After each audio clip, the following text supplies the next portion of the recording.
But for blood smear, it is used to detect the severity and the type of the parasite. So the MRDT is not mostly used to diagnose or it is not mostly used in the monitoring of malaria, because someone might have healed, but they are still having antibodies. Yeah, thank you. Thank you so much. Thank you so much. Yeah. So generally, generally, like you've said, a blood smear is a microscopic test, and it will tell us exactly which species of malaria the client has, and it's a gold standard. It's the gold standard for the diagnosis of malaria. Meaning it can't give us a false negative, most likely, except if we have the liver stages. And while the MRDT cannot tell us the species, and it can also not quantify. So it is a good test for a patient who has not experienced any treatment or has not been infected with malaria before. Otherwise, it might give us a false positive. So the forms of malaria, we generally have complicated and uncomplicated malaria. And the uncomplicated malaria generally presents with constitutional symptoms like simple fever, headache, dizziness, myalgia, which are not life-threatening. Whereas the severe malaria is generally life-threatening. What do you think informs us that someone has severe malaria? What life-threatening features, or what shows us that, what constitutes complicated malaria? What do we think? What can tell you that this patient actually has complicated malaria? Can I say something? Yes, please. For example, in children, the symptom for complicated malaria cuts across. In children, the symptoms may be slightly different or have additional manifestation than compared to adults. The first symptom, especially in children, you'll see they will be prostrating. Yeah, that voice, yeah, they will be prostrating. Then you will also see significant level of jaundice. When you look at the skin, especially in children, where a light skin, then below the highlights, you see jaundice is eminent.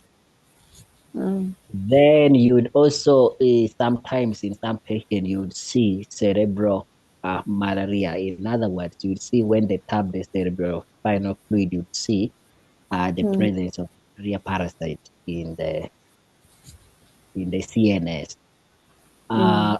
Then also you would look at the level of paresthemia. If you see the count of the plasmodium parasite in blood, there is very high paresthemia. Yeah, maybe my colleagues could add other. Okay, thank you so much. That's okay for now.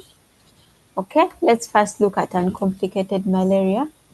And like we've seen, it presents with symptoms, but there are no clinical or lab signs to indicate severity or vital organ dysfunction. So like I said, there will be no cerebral symptoms. There will be no parasthemia, hyperparasthemia, or BS. So, or there will be no acute kidney injury. All those ones will not be there in uncomplicated malaria. And fever is the most characteristic symptom in this uncomplicated malaria, and it is usually intermittent.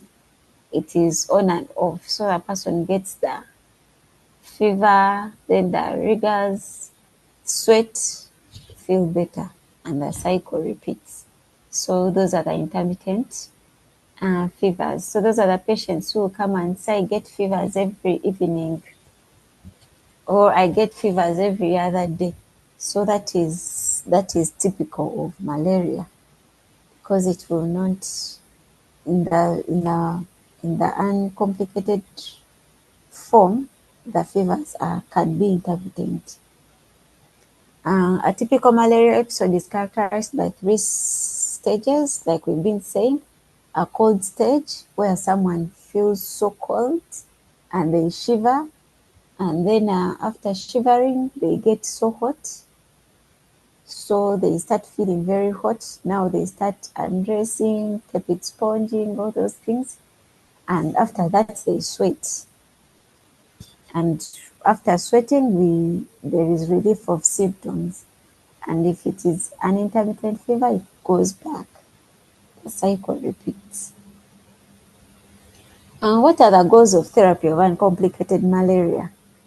So when we are managing uncomplicated malaria, we want to achieve rapid parasitological clearance so that this patient does not progress into severe malaria, but also we want to prevent relapse, because if we do not treat this uncomplicated malaria well, this patient can actually get relapse of the malaria. So those are the 2 main goals of therapy. We want to completely and in a very fast way clear the parasites, and also prevent relapse. So how are we managing malaria? The first line is antimether plus lumefantrine, our common Coartem or Lumatem or Atefan, any of those brands that you see.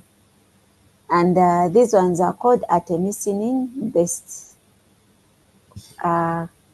combination therapy, ACT, artemisinin-based combination therapies. So the first line is antimether-lumefantrine. Who knows why we are combining these 2? What are we achieving in combining these 2? We are trying to lower the level of resistance so that at least the efficacy rate is high. Okay, thank you so much. When we talk about duration of action of artemether versus lumefantrine, what's the difference? Artemether has a short duration of action. Lumefantrine has a long duration of action. Yes. So in having such a combination, remember, these malaria parasites multiply at a very, very high rate. So we need a molecule that is going to clear them also at a very fast rate.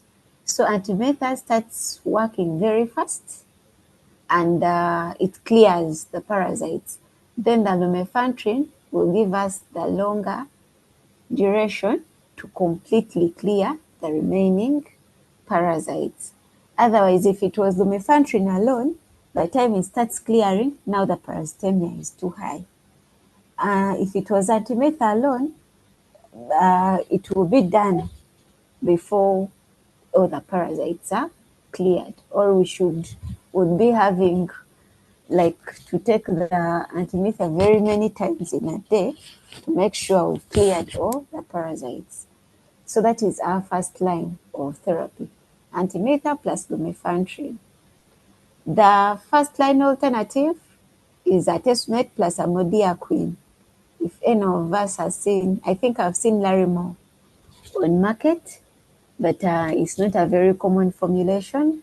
Usually when we fail on antimether plus lumefantrine, we go to dihydroartemisinin plus piperacin. So what we need to know here is first line in the management of uncomplicated malaria is artemether plus lumefantrine, and second line is dihydroartemisinin plus piperacin. So can someone tell us something about the artemisinin plus the piperacin. Why are we adding them?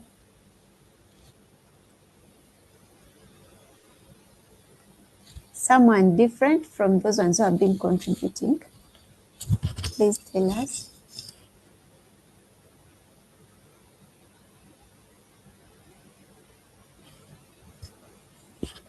Anyone?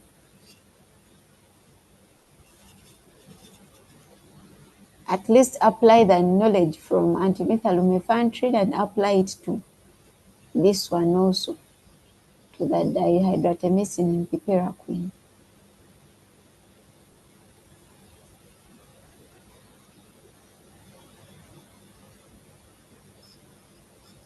Anyone to apply knowledge from what we've discussed from the antimethyl lumefantrine?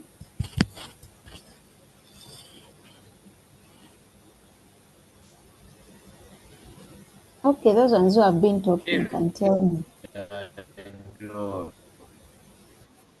Still, the missing is the faster acting, so it reduces the parasites in the body very fast, and the therapy is the one which is longer acting. So having them in combination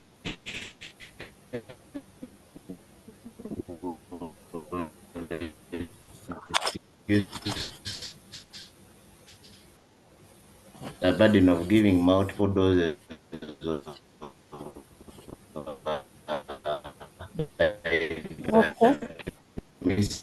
need to Okay, thank you. achieve the Thank you so much, goal Sabina. of reducing the parasite number in the body. Okay, thank you so much. This chart is just helping us to know the antimethyl lumefantrine doses. When we are below 14 kgs, which is from birth to 3 years, the patient is going to take 1 tablet twice daily.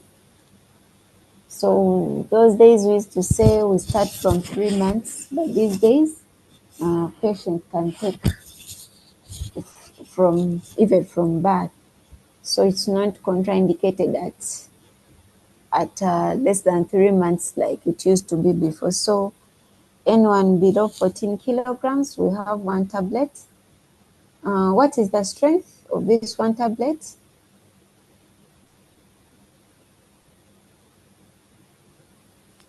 What is that? It is always 20 milligrams of Tametha and 120 milligrams of.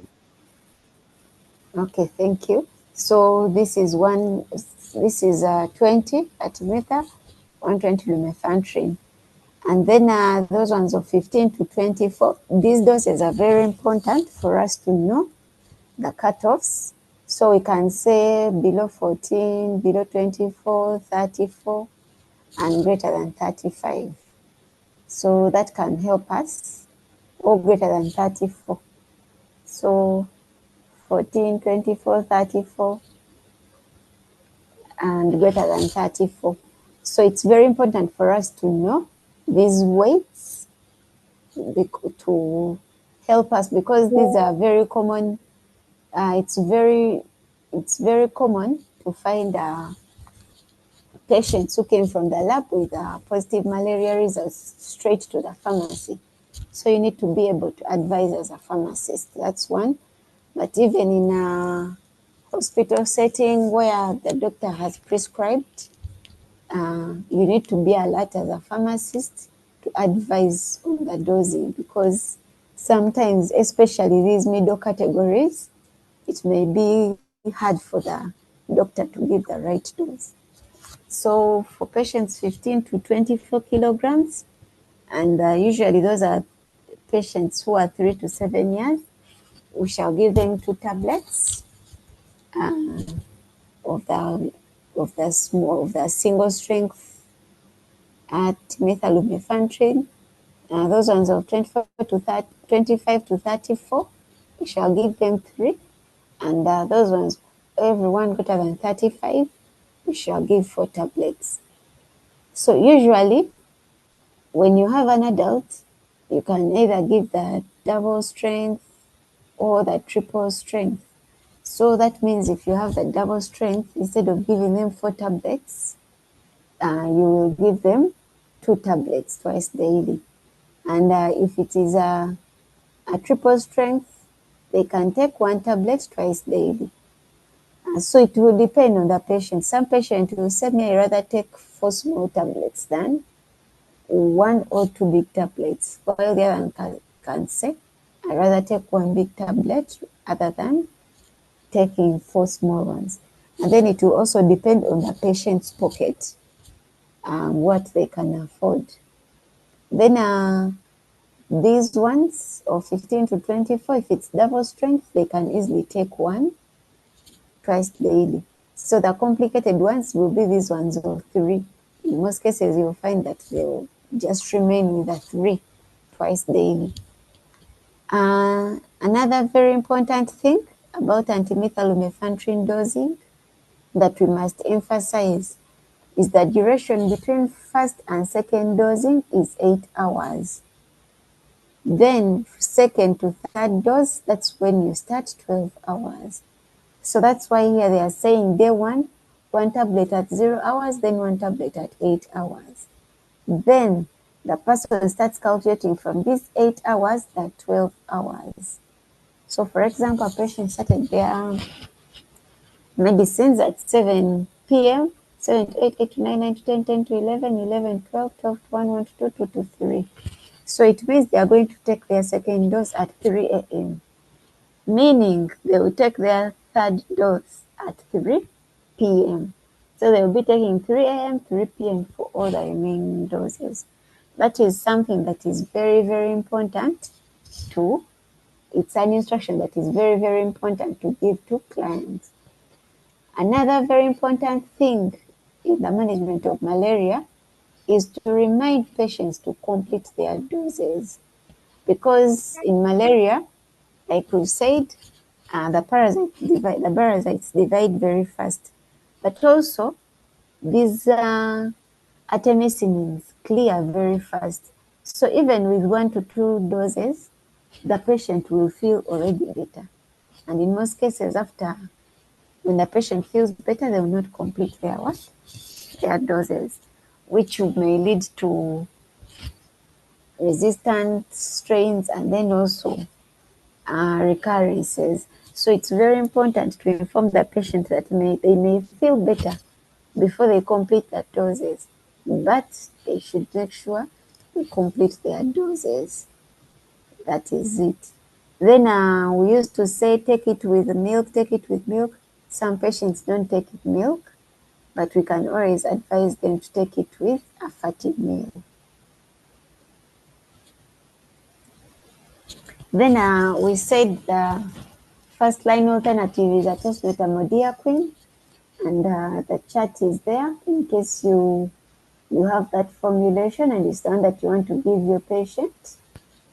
And then we said that if the patient either cannot take the antimethyllumefantrine, or if they took the antimethyllumefantrine and the malaria recurred within 4 weeks, then we shall give them the second line, which is dihydroartemisinin piperaquine.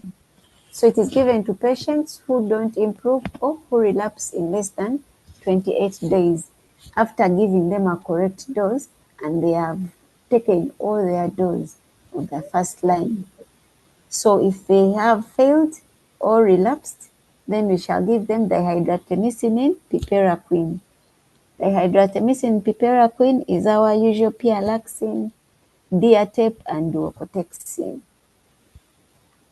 And the dose is 2.5 milligrams per kg body weight of the dihydroartemisinin and 20 milligrams per kg of the piperaquine for children less than 25.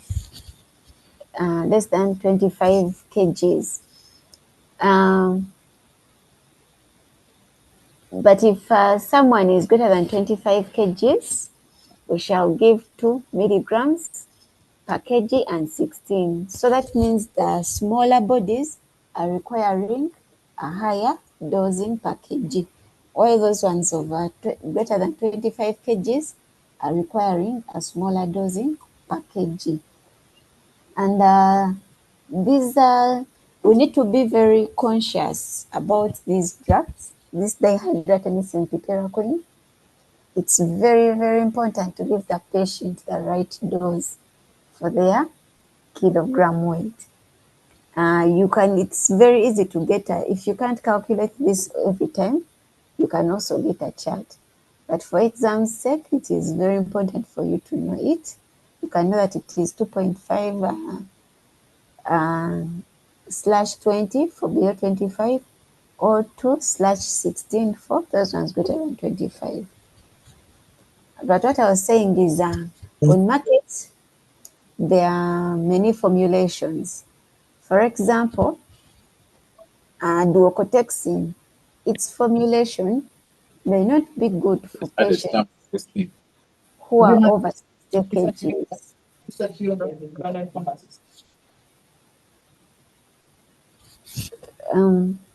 So that for patients who are over 60 kgs, duocotoxin may not be a good brand, because for it, its strength per tablet is very low. Pyralaxin has different strength, so you can play around. Diatep usually has a good strength for patients who are over 60. And I think because with Diatep, patients who are over 80 kgs are the ones who need 3 tablets. Those ones who are below 60 usually need around 2, 2.5, things like that. So you don't just say this dihydroartemisinin piperacillin, every adult 3 tablets once a day. No, it's not right. For people who are even 60 kgs, 3 tablets of Diatep is too much. While for those ones who are over 70 kgs, 3 tablets of duocotoxin are not enough. So you need to be knowing these formulae and calculations to be able to give your patients the right drug. So this one, this table takes into consideration the 20 milligrams per 160. And I think that is our typical duocotoxin tablet. So you'll find that someone who is less than 10 kgs, they will take half a tablet. Those ones who are 40 to 64, they will take 3 tablets. And those ones who are, I see some overlapping here, those ones who are 60 to 80 kgs need 4 tablets. Yet in most cases, we give them 3 tablets also. And now you're seeing that with our duocotoxin, a patient who is over 80 kgs will need 5 tablets. Whereas, and that it should be taken every day at the same time for 3 days. But Diatep and pyralaxin depending on which strength you bought, you'll find that patients between, I think, 60 and 80 will need 2 tablets, and those ones over 80 will need 3 tablets, because for them, their strength is bigger. Their strength is bigger.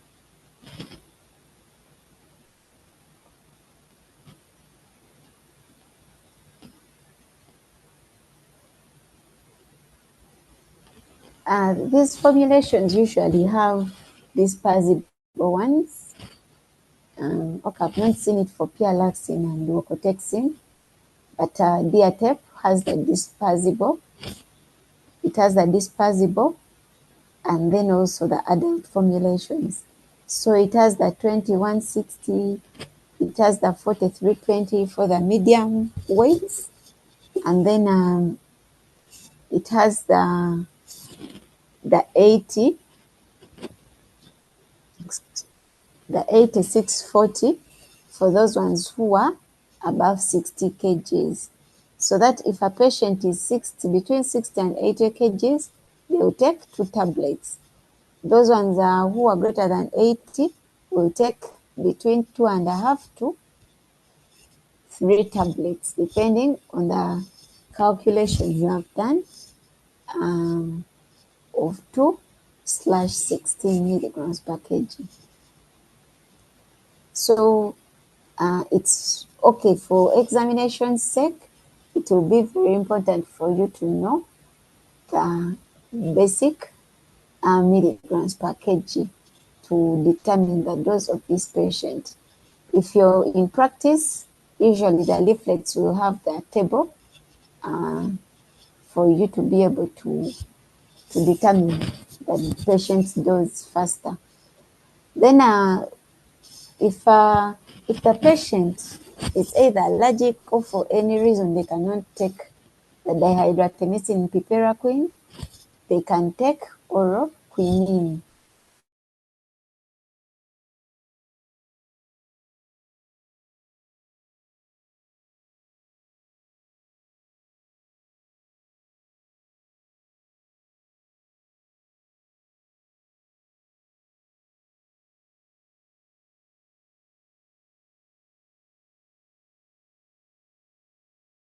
Dihydroartemisinin piperacin, give them quinine. And the quinine is also given per kilogram body weight. And yeah, this chart can also guide us on how to dose our quinine. And quinine is given every 8 hours for 7 days. That is the complete dose. Whereas the dihydroartemisinin is given every 24 hours for 3 days. So that will be the difference. So what are the common errors in the management of malaria? Presumptive treatment of malaria, poor management of the actual illness. So in some cases, we might be there preventing when the patient is actually having malaria. So we need to be keen on the dose we are giving. Then there is a delay in starting anti-malaria therapy, so the disease progresses. We should be keen on that. Then also partial or incorrect dosages are very dangerous. Monotherapy, like we saw that we need to do combination therapy. So monotherapy leads to progression to severe disease or even death. And also there is potential for development of resistance when you do monotherapy. Then delay or failure to refer patient who needs referral. So for example, in a clinic, you just keep giving your patients Coartem instead of referring them where they can even get artesunate if they have severe disease. That is very wrong. Then inappropriate route of administration of medicines. For example, giving a vomiting patient oral and they keep vomiting the medication and not getting the required concentrations is very dangerous to a patient. And then also failure to recognize severe malaria. So someone has severe malaria and they are still treating it with antimethyl That is also very problematic. Then failure to recognize and treat other conditions. The patient has anemia, the patient has a kidney injury or any other complications, dehydration, and you fail to recognize that the patient is dehydrated or that the patient is hypoglycemic, is very deadly to the patient. So that's it about uncomplicated malaria. We've seen that the first line is artemethyl lumefantrine, And the alternative first line is tesonetamidiaquine, if you see that formulation. But the second line is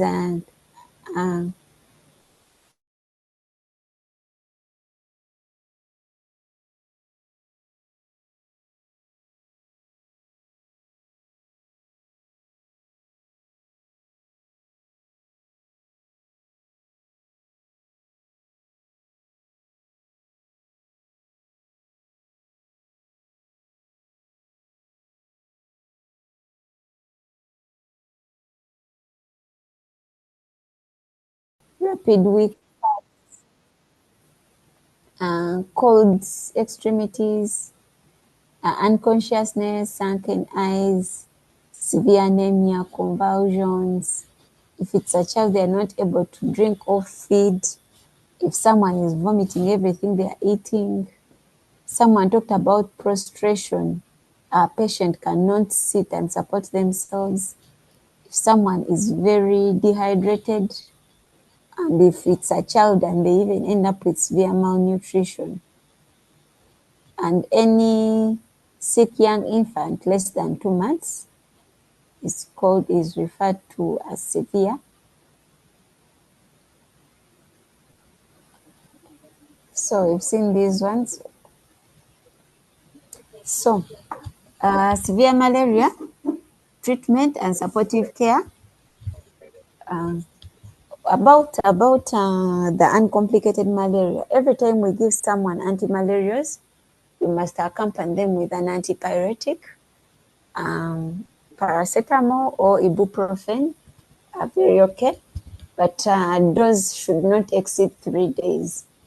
Otherwise, it might mask other problems. So we should, after 3 days, the antipyretics should be stopped.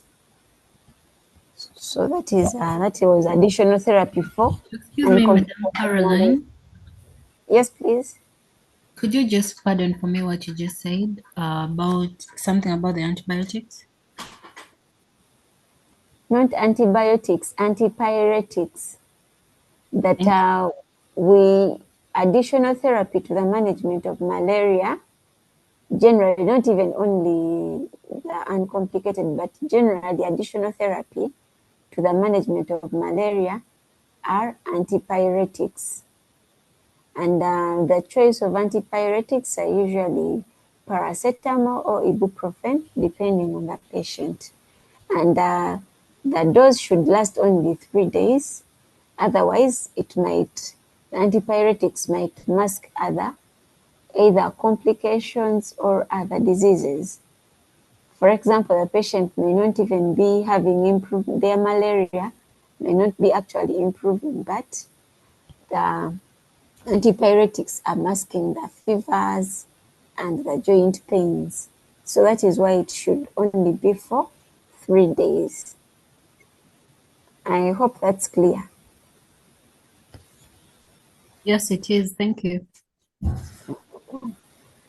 So for severe malaria, we say treatment and supportive care of severe malaria should be handled as a medical emergency, like I've already highlighted. And effective management requires well-coordinated multidisciplinary team effort. So if you're the pharmacist who has encountered this patient at your pharmacy or in any setting, you need to coordinate with a doctor who diagnoses all the other complications the patient might be having, with a lab that will run for us the tests, with the imaging team. So the whole team has to come together to confirm which kind of organ damage or complications the patient has. And then you have to be there to support in the selection of the right medicine and the right doses. So, in the management of severe malaria,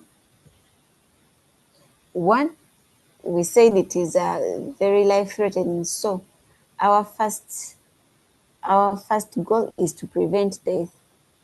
We know malaria leads to very many deaths in this country every year.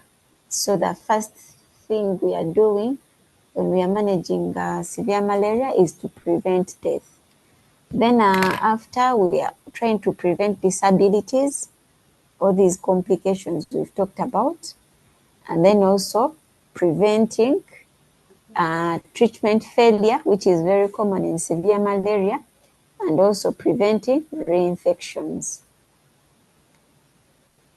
And then generally when we are managing malaria, we are reducing the spread to the community, because if in a family you have someone with malaria, it means the mosquitoes, the female Anopheles mosquitoes, can easily transmit the malaria from one person to another. So every time you treat someone with malaria, it means you're reducing its spread to other people. So that is another goal of therapy generally for managing overall malaria. So how do we manage severe malaria?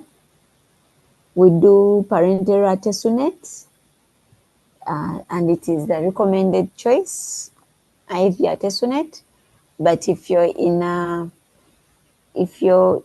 institution or in a place where you can't find IV artesunate, but you can find rectal artesunate, it can be used for children as they get referred to bigger institutions. Otherwise, it is IV artesunate.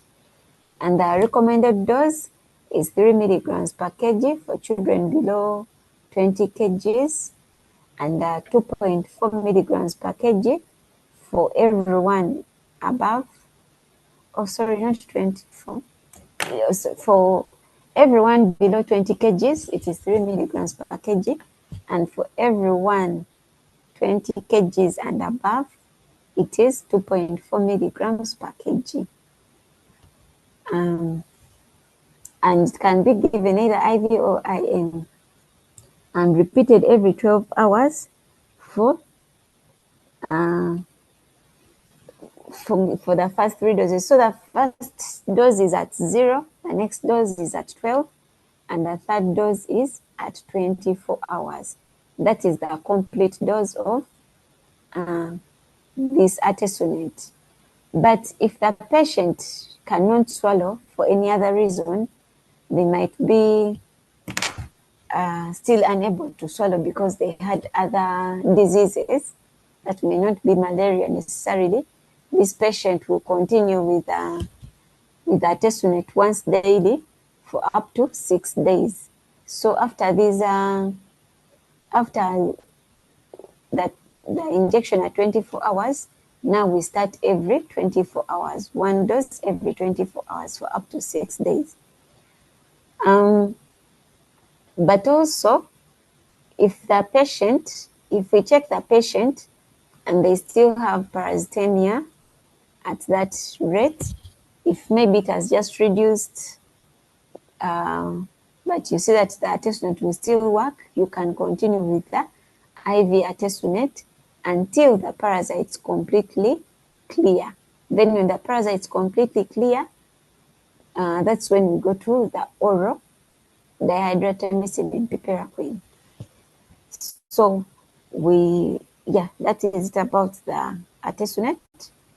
Once the patient is stable, they can take oral medication, discontinue the parenteral therapy, and commence a full dose of dihydroartemisinin piperaquine. So that means these ones, after they have completed their 6 days of artesunate, we shall give them dihydroartemisinin piperaquine, a full dose. There should be an interval of at least 8 hours between the last dose of artesunate and the first dose of dihydroartemisinin piperaquine.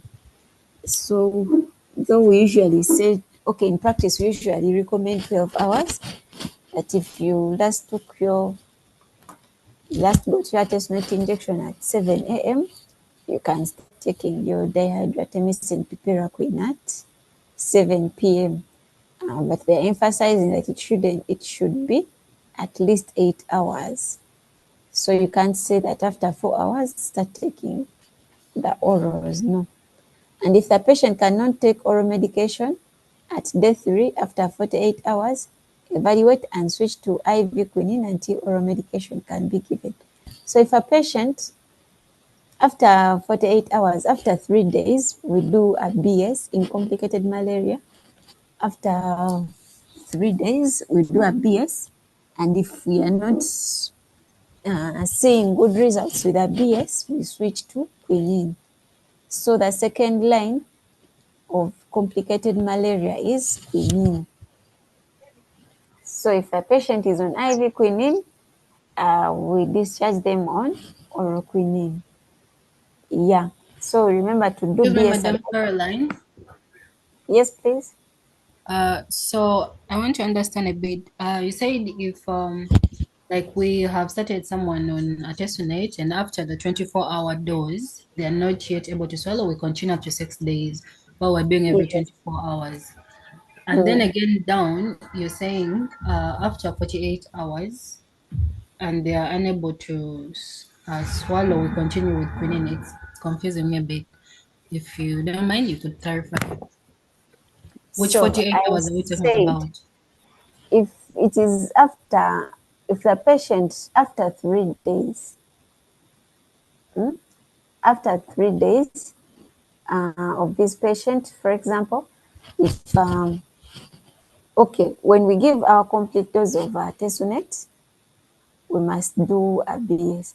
But after 3 days, if we do a BS and this patient still has parasitemia and we've confirmed that this patient is actually not responding to the artesunate, then we switch them to quinine after 48 hours.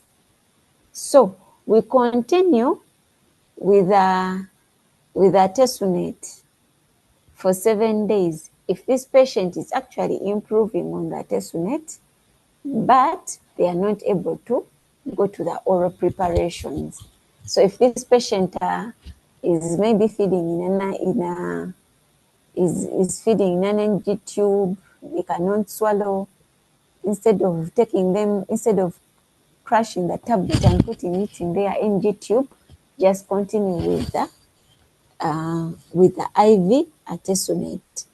But if after 48 hours, the patient has not achieved clearance of has not like after judging, for example, if this patient had a +3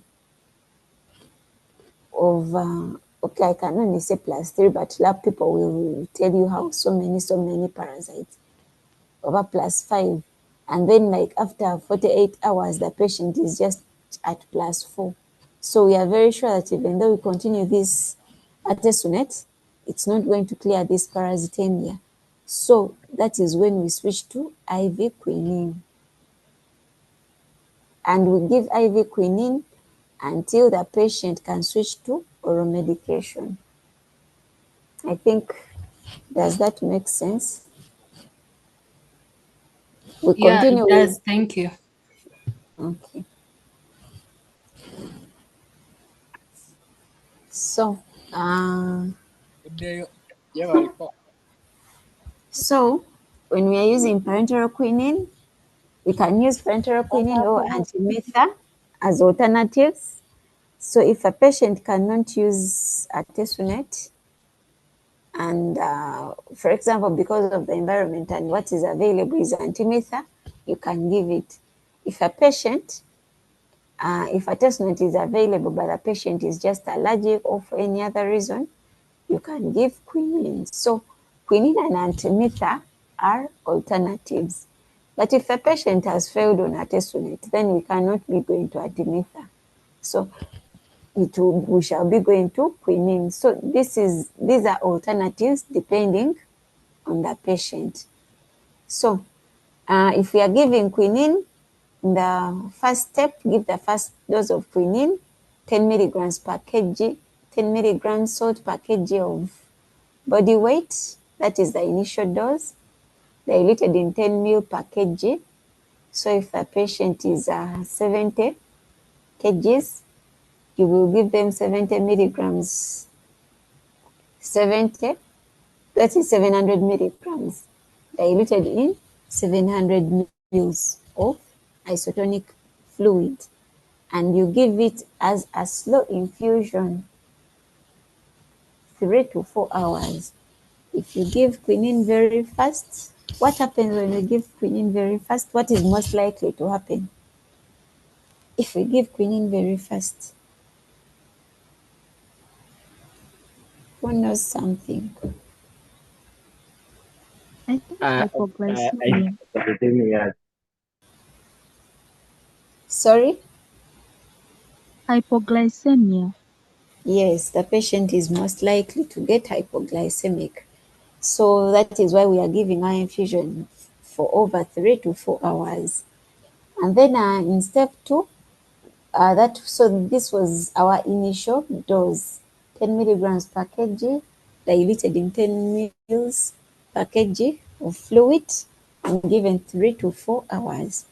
Then continuation phase is started after 8 hours, from the time when the initial dose was started.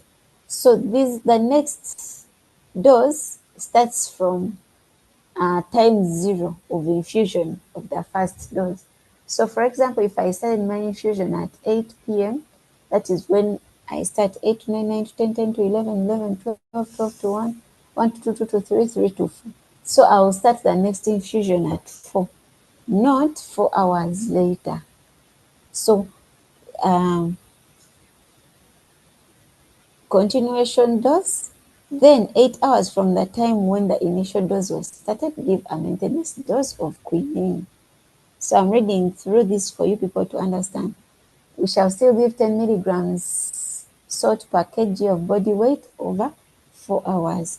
This maintenance dose should be repeated every 8 hours from the beginning time of the previous infusion until the patient can tolerate oral treatment. So quinine is given every 8 hours until our patient can tolerate oral treatment. The isotonic fluids which can be used include 5% dextrose and normal saline. And because of the associated hypoglycemia, we usually prefer dextrose. Then in step 3, we complete treatment by giving oral artemisinin-based combination therapies, especially the dihydroartemisinin piperaquine. And there should be an interval of at least 8 hours between the last dose of quinine and the first dose of the dihydroartemisinin piperaquine, which was the same thing we saw with the artesunate. Alternatively, or if our patient is now able to swallow, we can give quinine tablets. And quinine tablets are given at 10 milligrams per kg body weight. So you're seeing that we are giving quinine at the same dose, oral, at the same dose as the IV, meaning we can still achieve good results with the oral if the patient can tolerate the oral. So it's also given every 8 hours to complete a 7-day course of treatment from start of the first infusion of quinine. So when you add the IV and the oral of quinine dose, it should come to a total of 7 days. And if IV infusion is not possible, quinine can be given by IM route. It can be given in the same dose by IM injection in the anterior thigh and not in the buttock. But if the solution, for bigger people, if the solution is more than 3 ml, then it should be divided into 2 halves and injected on each thigh. So that is very important information. Should not be injected in the buttock, and if the dose is higher than 3 ml, it should be divided into 2 equal doses and given on both thighs. Quinine it's very important to know how to dilute quinine, because it can be a chaotic drug if not well handled, though it is a magic drug in the management of malaria. So a 2 ml ampule of quinine contains 600 milligrams, meaning it contains 300 milligrams per ml. And twice the volume of water for injection of normal saline, which is 4 ml, because the ml contains 2. So we shall use 4 ml of quinine. So when we use, when we put 4 ml, sorry, not of quinine, 4 ml of normal saline or dextrose. So when we do that, we shall get in total 6 ml. So if we have 600 milligrams of quinine in 6 ml of solution,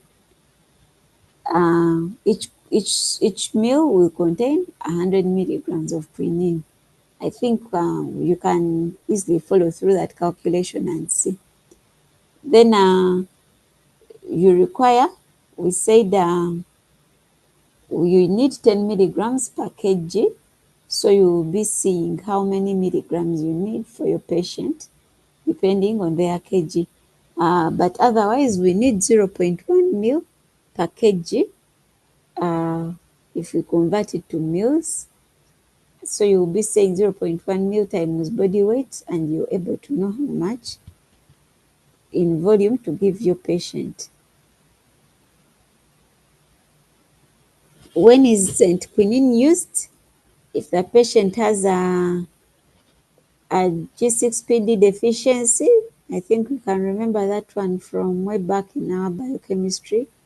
If a patient has hemoglobinuria, black water fever, hypotension, cardiac disorders, and if the patient has any hearing defects, we use quinine with caution. And like we've already said, 8 hours after the last dihydroartemisinin piperaquine, 8 hours after the last quinine injection. And if our alternative to artesunate is antimether is given IM, and we give a loading dose of 3.2 milligrams per kg, followed by a maintenance dose of 1.6 milligrams per kg once 24 hours till the patient is able to tolerate oral. Then we complete with the dihydroartemisinin piperaquine. So what we know about antimether, you start with 3.2 milligrams per kg. 24 hours later, you have the dose. So you go to 1.6 milligrams per kg. Chemoprevention for malaria. To prevent malaria. Excuse me, Yes, please. maybe I would like to know the duration for artemether injection. We've said you give it every 12 hours until the patient is able to swallow. And when they are able to swallow, you switch them to dihydroartemisinin piperaquine. All right, thank you.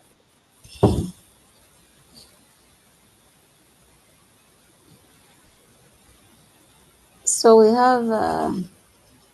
we give chemoprevention to every patient who has had an episode of severe malaria. That is a guideline that was passed by Ministry of Health for I think almost for over a year now, but very few people have adopted it. But if you manage a patient for severe malaria, after they have taken their first oral dose of dihydroartemisinin piperaquine, they should take 2 more in the 2 consecutive months that follow.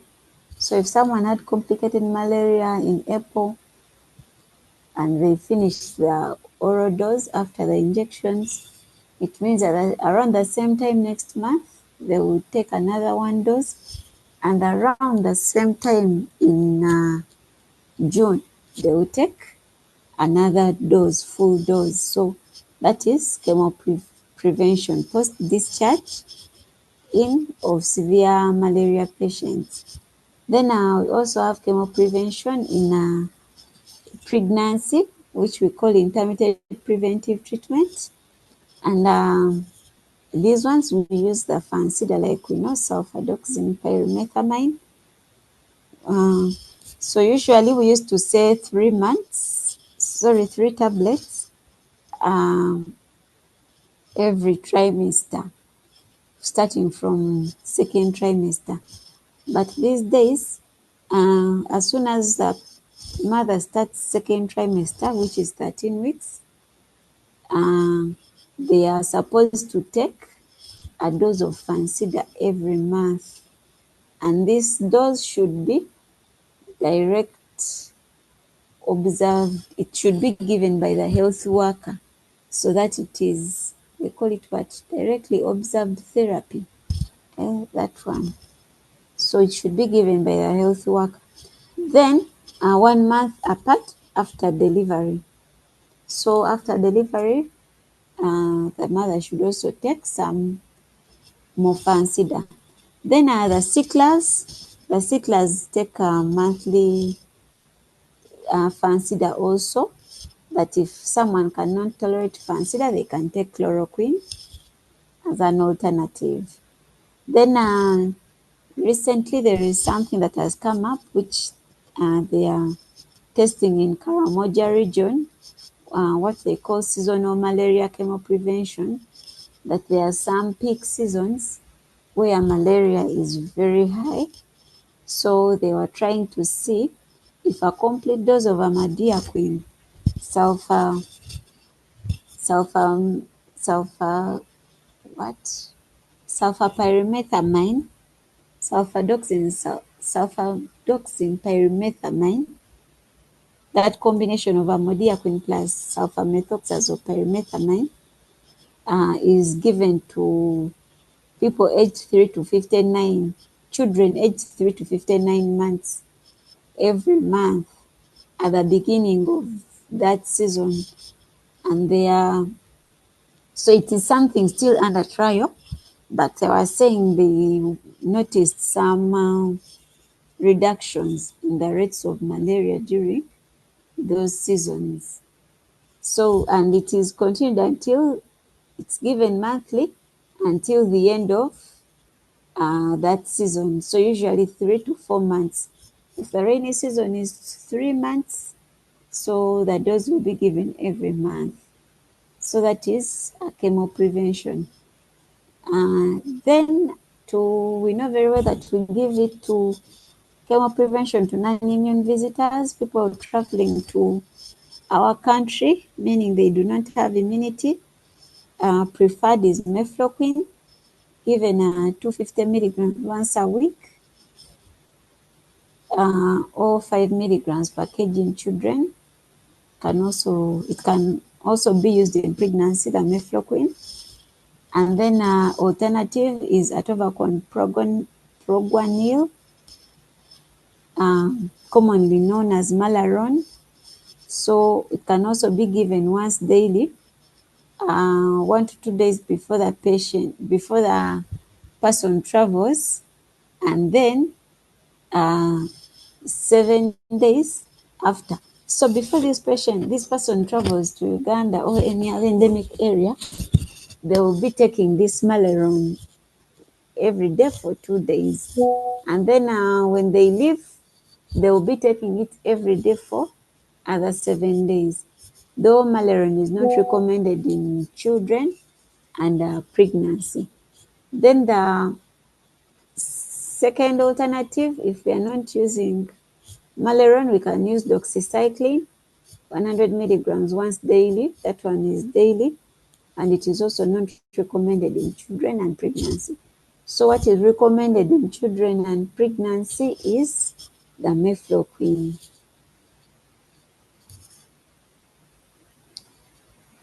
We talked about the intermittent treatment in pregnancy, and patients living with HIV who are already on cotrimoxazole do not need Fansida. But those ones who are living with HIV but are not on cotrimoxazole still need to take the Fansida.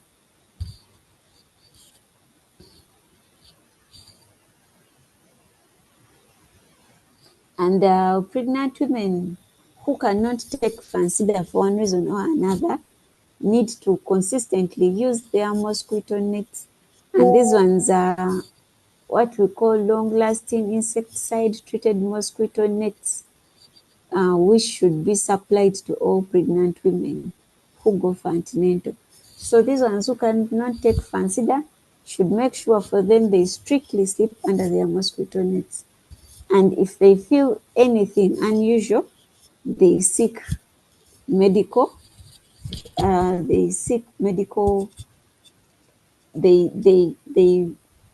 go for treatment as soon as possible. That is it.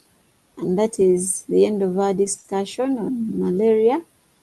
Any other questions or supplements?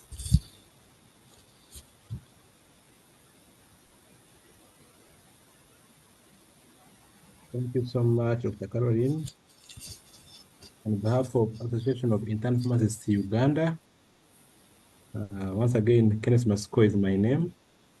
I extend my sincere and on behalf of the whole team, our sincere gratitude for your well-structured and evidence-based continuous CME that you have given to us about the pharmacotherapy of malaria. So, under Association of Intern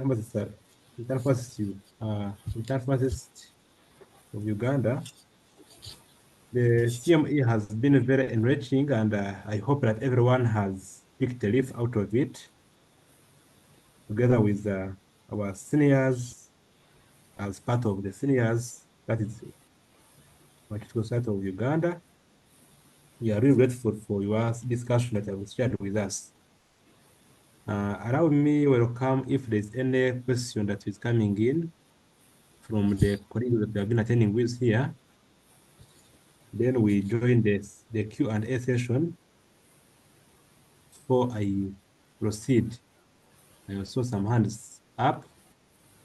Let's have some of them coming up and they give us their questions. But start with, before others come in, I appreciate you for the great discussion that you have given to us, but I have some question, also some clarification that I need to also understand. Previously, we have had some discussions or some sessions which have been coming up, and they have also been talking about our dihydroartemisinin and piperaquine dosing. And somewhere it is always in a combination or in a formulation of about three brands, that is glucotexin, pyraxin, and diatep. Usually, what has been trending is that as we are giving it, we have to follow per kg. And what has been telling us that usually I want to just start from 35 kilograms to about actually 59. That was supposed to be given actually 3 tablets. That is if it's a combination of 40 per 320 milligrams of all throughout all types. That is rofloxacin, pyraxin, and diatep. Then they say above 60, that is 60 and up to 79, we give 4 tablets. If it's the same strength. Then above 80, we give 5 tablets. But then from your discussion and the presentation, I realized that there are actually some brands which have not been clearly explained, and it still actually comes to my mind how the dosing goes. I would request that you also echo about it and you clarify about it.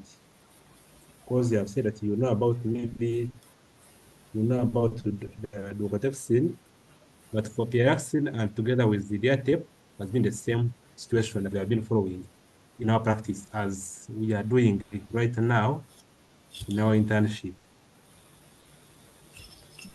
Secondly, I also want to ask about the dosing, for example, for the methylmeraptrin, especially in pediatrics. Sometimes we find that you are graduating the dosage of one of the patients or our clients who are pediatrics or neonates. And if maybe the dosage is coming to in between. For example, if the person is supposed to take 1 tablet, or another person is supposed to take 2 tablets, but you find that the dosing is actually coming in between the 2 formulations that we have on market. As the pharmacists, what should we take? Should we round off to the nearest, or we can still give according to the prescription? Because according to prescriptions, we find it is hard for us to get the exact prescription if it lies between the formulation that we have on the market. Thank you so much. That's what I have as one of the questions. But if any other questions are there, please, you can unmute and give us your questions. Thank you so much.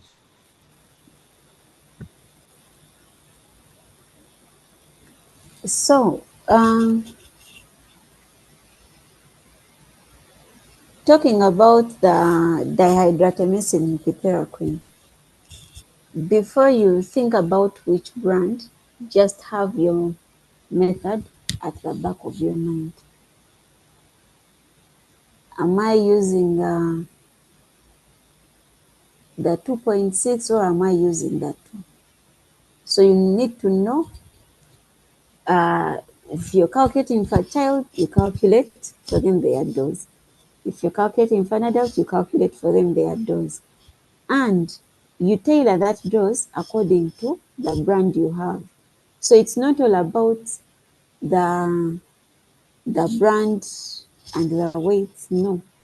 If you have your patient there and you know their weight or approximate weight, and you have your product, and you're seeing whether it is a 40/320 or it's an 80/640, then you tailor that patient's dose according to what you have.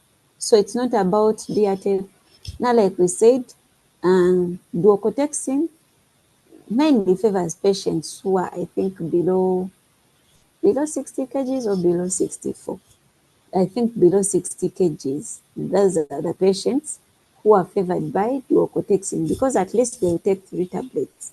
Otherwise, others will take 4 tablets. Duocotoxin is usually 4320. 4320. So there will be that number of tablets they are taking will keep increasing. Yes.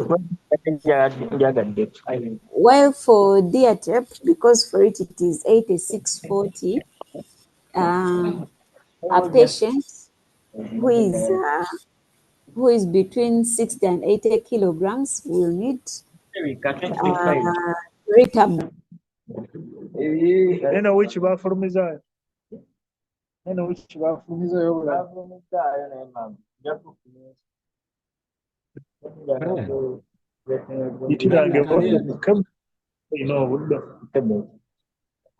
Brian, if you have a question, you ask, and we also have the answer together, because it seems the question that you have is the contradiction with what I have asked here.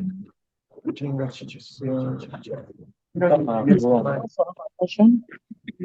was just inquiring, the reason as to why the difference from the first to the second dose.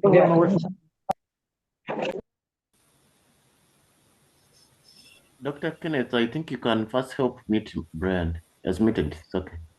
It's fine, you can go ahead. I have muted him already.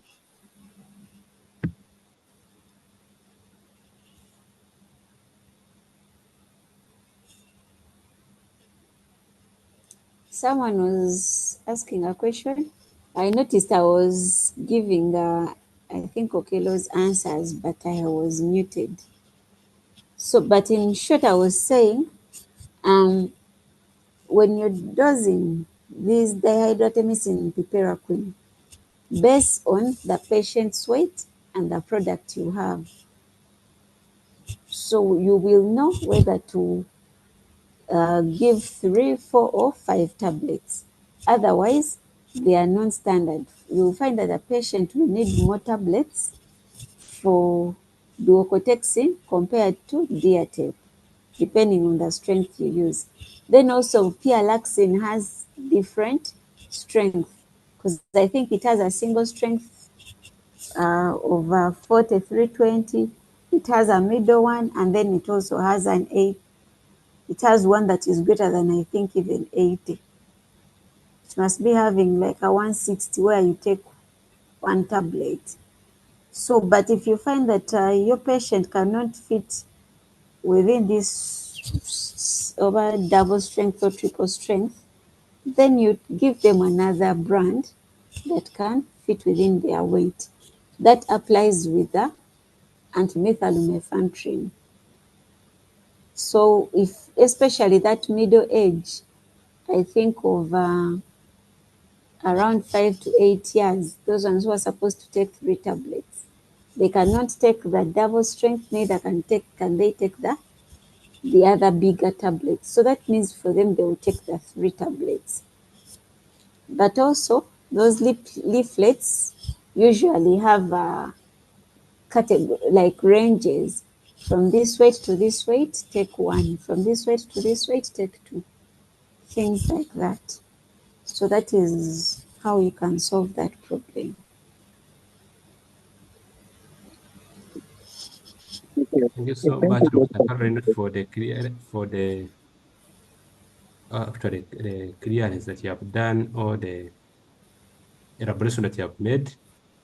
Allow me welcome Gloria Mazira. She has a question. I see her hand up. She asked it Yes, here. Gloria. So Gloria, come up and give us the question. Okay, thank you, Dr. Carol. So I was just asking about the malaria vaccine that has been recently introduced by the Ministry of Health to prevent malaria. So I wanted you to help us understand what kind of vaccine it is, how exactly maybe it gives immunity, and how long that immunity lasts. So basically, after how long do I know that I have to take my child? Maybe now to the health center, something like that. Yeah. Okay, thank you so much, Gloria. I may not tell you exactly which kind of vaccine it is. I just know, like other vaccines, when given, it leads to formation, like the body makes antibodies, so that the next time it is invaded by the parasites, it can uh, just clear them off. So it clears those uh, free, those ones that are not, that are not yet in the that are not in the liver stage yet. So that means as soon as the parasites are injected into the body, they are cleared by these antibodies. So after all these booster doses are given, they say this immunity lasts for 2 to 3 years. So, and I'm thinking in the coming years, there will be booster doses, or the vaccine will change a bit. But for now, the immunity lasts between 2 to 3 years. That's what I know about the vaccine.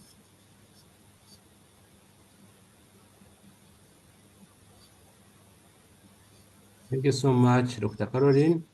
I also see a hand of Pasca or Paka up.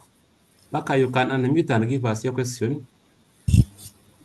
Yeah, my question was a reason as to why they are giving the second dose of artemether after 8 hours and not really 12 hourly. Is there a reason as to why the second dose has to be given after 8 hours?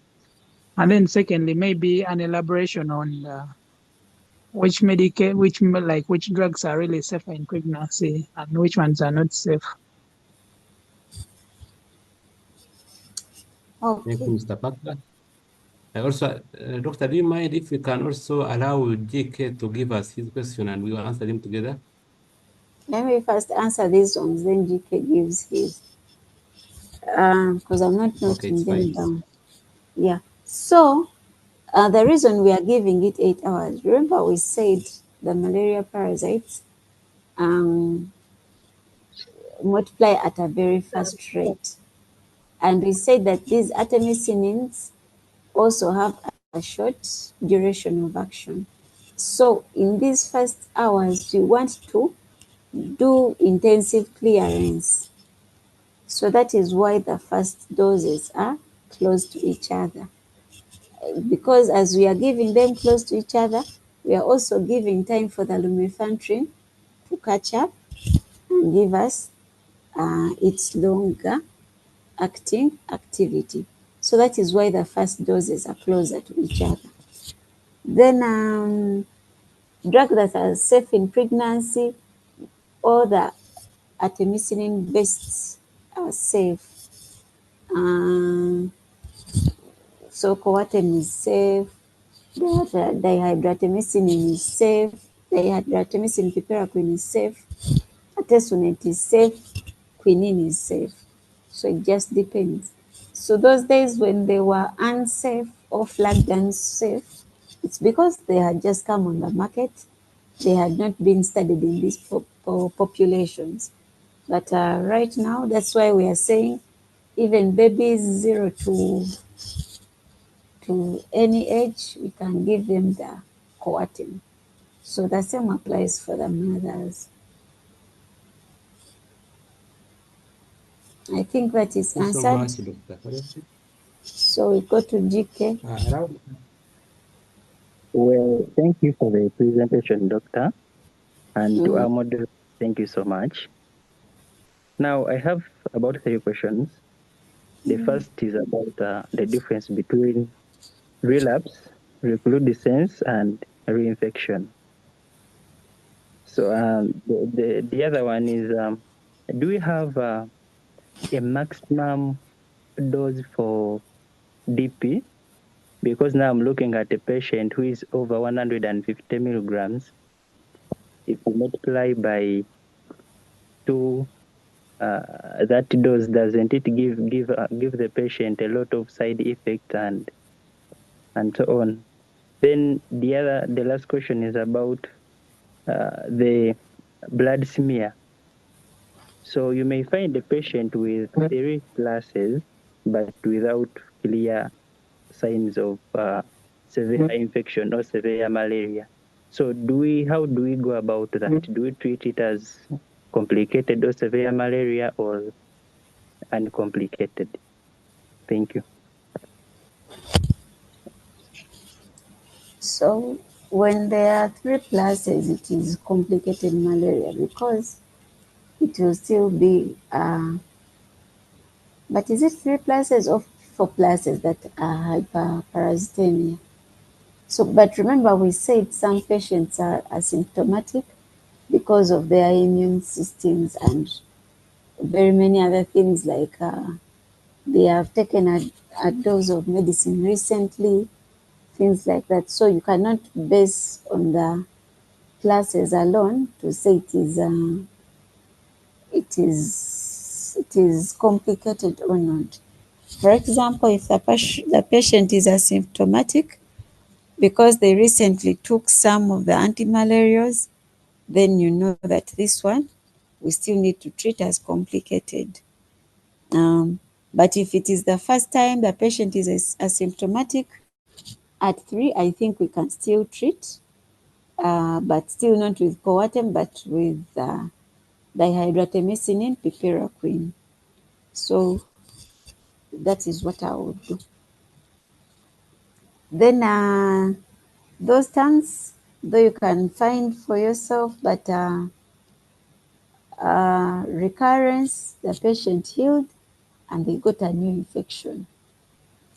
Relapse, they didn't heal fully. They took half of their dose and they got a reinfection. Recrudescence is almost the same as relapse, but because, is it relapse even? Yes, it is like a form of relapse, like the parasites going to, for example, into the liver phase, and after some time they come back. like after some time the patient gets, for example, the erythrocytic parasites were all cleared. So the patient seemed okay. But because the liver phase parasites are still there, after some time they recur. So that is recrudescence. It seemed like they were dormant, but now they have become active again. Were those the questions? Or there is one I've forgotten? Yeah, the last one was about the maximum dose of BP. Yeah, definitely there will be some maximum doses. I think when you look at those leaflets, you can see them. There should be a maximum dose for, yeah, putting into consideration those very, very obese people. It is definitely there. Yes, Kenneth. Thank you. Yes, thank you so much, Doctor. I see Kajomare Kenneth has a question. Let him also give us a question, then we can also follow on what is on the chat. We also answer them as we conclude. Thank you. Kajomare, you can come in and give us your question. Yes, thank you so much, Matsiko, and thanks to Dr. Caroline for the presentation. My question still relates to safety of this particular anti-malaria used for prophylaxis of malaria, especially in pregnancy. So we have this specific category of people, and those are the people living with HIV.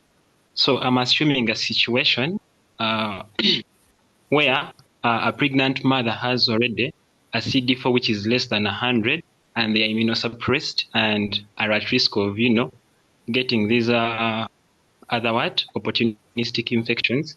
And we know that the two drugs which are basically used in prophylaxis, that is cotrimoxazole, which contains trimethoprim and sulfamethoxazole.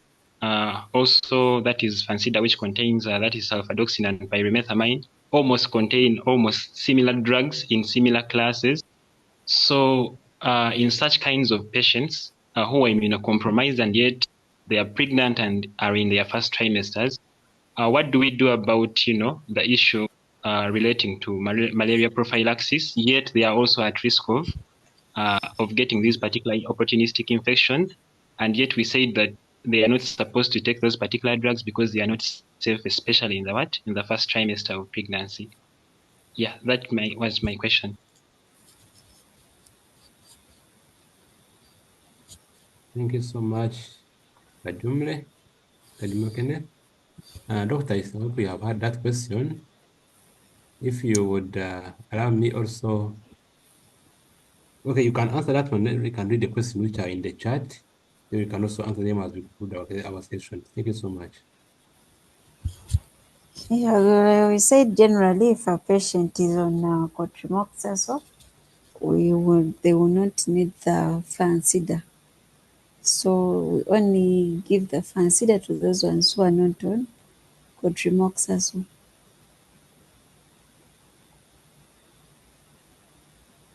Yes, but my question was relating to the components in those particular drugs. We see that.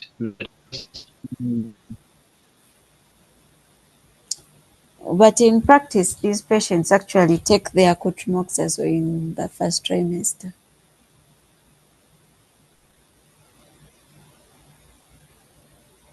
So they will continue taking their cotrimoxazole.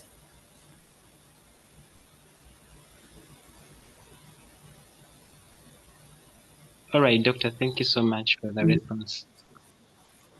You're welcome. Thank you so much, Kajomare Kenneth. Doctor, here in our chat, I'm seeing some questions which are coming in. And one of them was saying that you have not talked about the malaria vaccine, since it has been currently initiated in this April. Currently here in Aru, we had some medical camp where we vaccinated about 7 children for about 6 months. Someone was saying that you have not talked about it to have them actually get some more light about it. Another one is saying that this is the Ofuni David. different packs, that is sizes, are available at market. Mostly adult doses, even that start with 6, 9, and 12 tablets. And like for children, we have mostly the packs of 3 tablets. But he's saying that what matters most is the weight. That one is a bit just a comment. We can also see that he's saying that when do you consider, this is the Dr. Ronald, saying when do you consider the infection as relapse or as an infection after one completing the dose of treatment? Another question is this one is the Lauren. He said that do people in epidemic areas develop some levels of immunity after severe infections? Then I think those are the 2 questions I'm seeing currently. I'm not seeing any other question in the chat. If you're answering those, and then maybe going through the questions which are in the chat, then I can update you accordingly. Okay. So Thank you. people in the endemic areas definitely get some immunity. That is why we generally don't have prophylaxis. While for those ones who are coming into our regions, for them they need prophylaxis because they do not have any immunity. Whereas for us, we have some immunity. So definitely we have some immunity as who are in these areas. Then what else? Which other question have I missed there? About the vaccine, I think someone asked a question and I hinted about it, that it will just activate the body to produce antibodies, the immune system to produce antibodies against malaria, and these antibodies will last 2 to 3 years. So I'm very sure new programs will come up in future about like how often or who gets a booster dose, things like that. Yeah, but I'm sorry I didn't talk about it. It is a program that was rolled out starting with children. Any other question that I've Thank you so missed? much, Doctor. The question which I'm also seeing here in the chat, someone is asking, when is the IM route preferred over the IV route of quinine?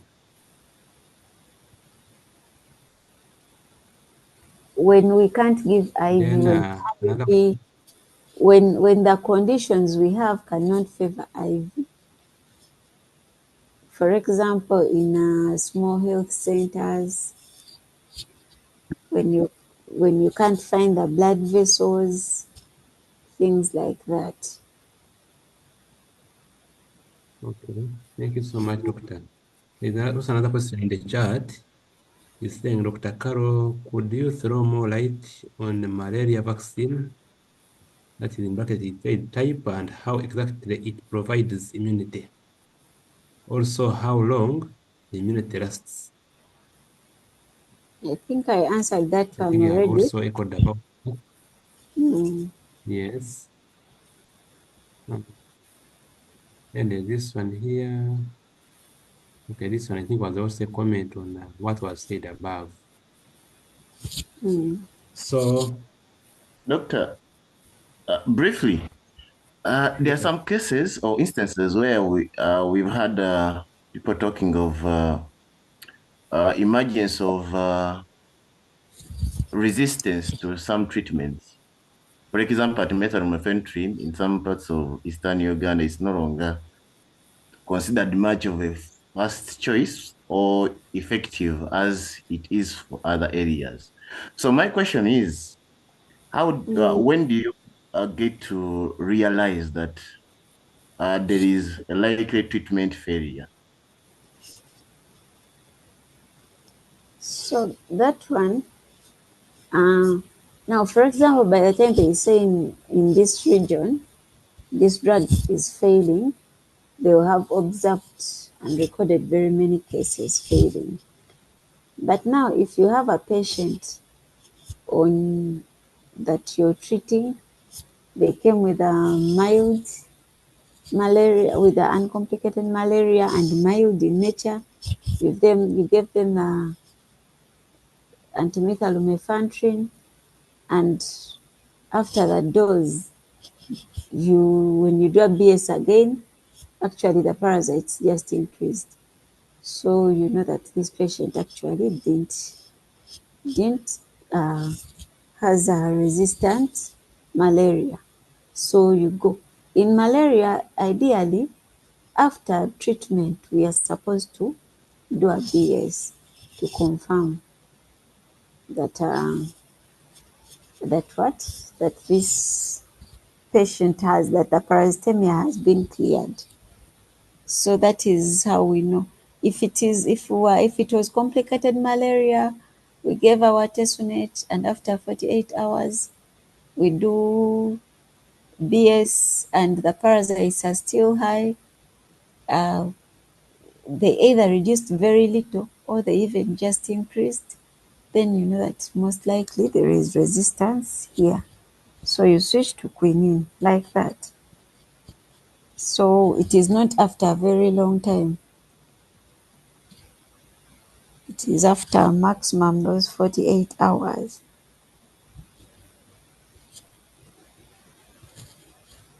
I hope that is answered. Another thing, we had a question there, and but because it's late, we shall not go through it. But I see we have looked at most of the things in that question, apart from complications. But something I want to say about complications is we know them. People were highlighting them there: anemia, liver injury, all those things, cerebral injury, and all of them are managed by supportive therapy, let me say. If it is anemia, in anemia, we first complete the malaria treatment, then start the the iron replacement therapy. If it is seizures, we manage seizures like in any other way we manage seizures. Yeah, dehydration, you manage dehydration. So everything you manage. Hypoglycemia, you manage it as hypoglycemia. So that's what I can say mainly about that last part of that question. So probably the organizers can post for you that question on your group, and everyone, you brainstorm through it. Yeah. Anything else? Thank you so much, Dr. Carlo. We are so grateful as the interns of 2024-2025 on behalf of Association of Intern Pharmacists in Uganda. We are so grateful and proud of the CME that you have given to us, most especially on malaria, which has always been a threat to our country. Your explanation that you have given to us, your education that you have given to us, and the information that we have obtained from you is really paramount our career, particularly in the context of the resistance that we have seen according to the combination of the drugs and the treatment failures that might be met in our practice. We are greatly enriched with our clinical knowledge and scientific judgments that whenever we are giving out the treatments, we can at least reflect on what we have discussed above. So allow me call off the meeting that we began at around 8:15 or 8:20. And if there are any questions, Doctor, you will allow us. We shall use your WhatsApp or the email. We shall be sharing with you and ask you accordingly. So, Okay. dear members, allow me adjourn the meeting or the CME that we had. We meet when God allows. Have a blessed evening. Thanks for attending. Thank you, Doctor, for your time and the knowledge that you have shared with us. Have a blessed night. Blessed night. Thank you.